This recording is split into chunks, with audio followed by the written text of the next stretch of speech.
You can be objectively good with money and still never feel rich. You save consistently. You invest wisely. You avoid debt. You do everything right. But you don't feel wealthy. You don't feel abundant. You still feel like you're just getting by. This isn't a contradiction. It's a fundamental misunderstanding of what creates the feeling of richness. Being good with money is about behavior, numbers, discipline, or following rules. Feeling rich is about perception, psychology, and your relationship with what you have. These are two completely different things. And most people spend their entire lives getting better with money and hoping it will eventually make them feel rich. But it doesn't work that way. Just know, you can master the mechanics of money without ever experiencing the feeling you're chasing. Let us explore the difference and why it matters. Point 1. Being good with money is about future sacrifice. Being good with money requires constant future-focused thinking. You save now so you'll have money later. You invest now so you'll be secure in retirement. You sacrifice today for tomorrow. This is responsible, smart, necessary. But it doesn't feel rich. Because feeling rich is about the present. It's about sufficiency now, abundance now, freedom now. When you're always deferring gratification, always prioritizing the future over the present, you never experience the feeling of enough right now. You're living in a perpetual state of preparation. Always getting ready for someday. Always building toward later. People who are good with money often say things like, "I can't buy that. I'm saving for retirement. I can't take that trip, I need to invest this money. I can't enjoy this, I have financial goals." Every decision is filtered through future needs. Present enjoyment becomes a threat to future security. This mindset keeps you financially responsible.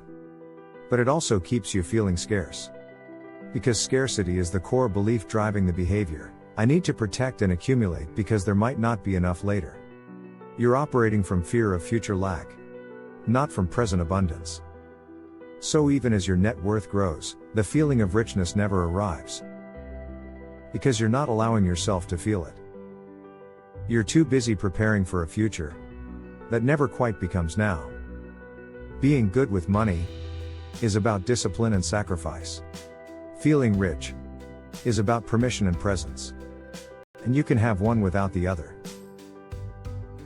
Point 2. Feeling rich is about spending aligned with values. Here's what creates the feeling of richness. Spending money on things that genuinely matter to you without guilt or anxiety. Not spending on everything. Not being careless or wasteful. But being able to say, "This matters to me. I'm choosing to spend on this. And I feel good about it." And that's the feeling of richness. Choice without guilt. Alignment without anxiety. People who feel rich aren't necessarily spending more money. They're spending with less internal conflict. They've defined what matters. And they've given themselves permission to allocate money there, without second-guessing every decision. Maybe it's a nice dinner with friends. Maybe it's a hobby. Maybe it's travel. Maybe it's a comfortable home. Whatever it is, they're not fighting themselves about it. They're not feeling guilty. They're not calculating opportunity cost in real time. They're simply experiencing the thing they chose to spend on fully. without the mental burden of, should I be doing this? And this is completely independent of net worth. You can have $1 million and feel poor if every spending decision creates anxiety and guilt. You can have $50,000 and feel rich if your spending aligned with your values without internal conflict. The difference isn't the amount, it's the relationship. Being good with money often means saying no to spending, building discipline, resisting temptation. Feeling rich means saying yes to the right spending, the spending that reflects your values and brings genuine satisfaction. These aren't opposites, but they're different skills. You can be excellent at saying no and terrible at saying yes. You can be great at accumulating and awful at enjoying. Being good with money is about control. Feeling rich is about freedom within parameters you've consciously chosen. Point 3. The comparison trap destroys the feeling of richness. You can be objectively wealthy and still feel poor if you're comparing yourself to people who have more. This is the fastest way to destroy any feeling of richness. Constant comparison. Yes, constant comparison. You have a comfortable home, but your colleague has a bigger one. So you don't feel rich. You feel behind. You take nice vacations, but your friend takes luxury vacations. So yours feels inadequate. You've built significant savings, but someone on social media claims to have more. So, your accomplishment feels small. Comparison is the thief of contentment. And contentment is the foundation of feeling rich. Now, being good with money doesn't protect you from comparison. Sometimes it makes it worse. Because you're hyper aware of everyone's financial situation. You're tracking, measuring, and benchmarking. You know what good looks like. And you know all the people doing better than you. And this creates a paradox. The more financially literate you become, the more you realize how much further you could go. How much more you could have. And that awareness, instead of creating satisfaction, creates perpetual striving. You're good with money, but you never feel rich. Because rich keeps getting redefined by whoever's ahead of you. Feeling rich requires opting out of comparison. Defining enough based on your life. It requires looking at what you have, not what you lack relative to others, and genuinely feeling, this is enough. This is good. I'm satisfied. That feeling has nothing to do with objective wealth. It's entirely about internal evaluation. You can be in the top 10% of earners, but still feel poor. It means if you're comparing yourself to the top 1%. You can be in the middle income bracket and feel rich.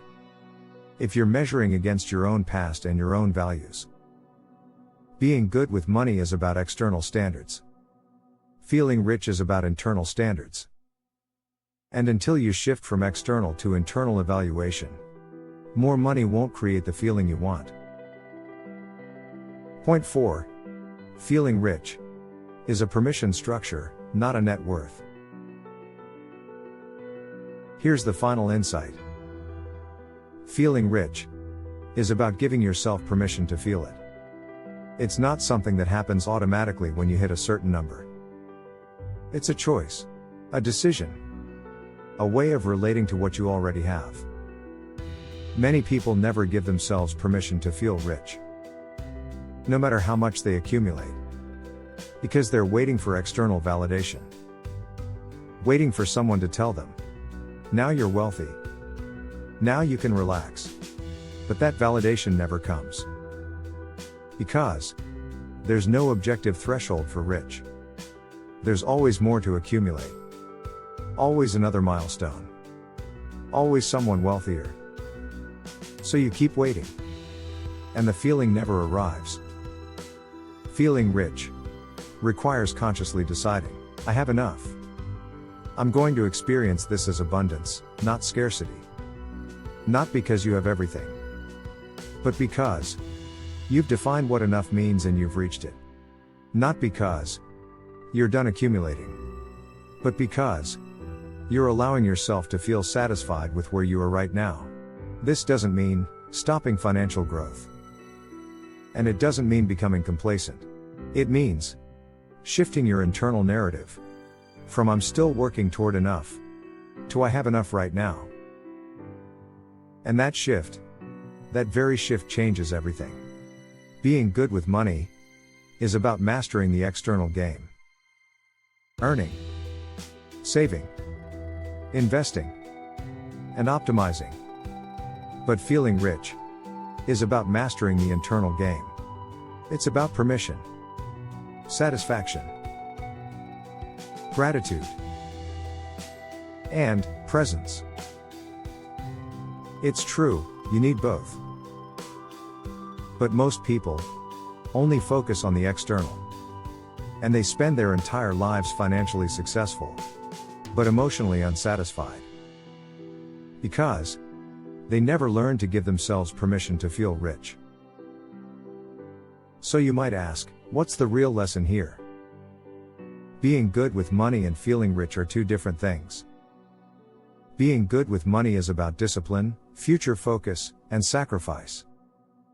It's measurable, external, and based on behavior and numbers. Now feeling rich is about permission, present satisfaction, and alignment. It's subjective. It's internal. And it's based on mindset and values. Here's the thing. You can have one without the other. What creates the feeling of richness? Spending aligned with values without guilt. And opting out of comparison. It means defining enough on your own terms.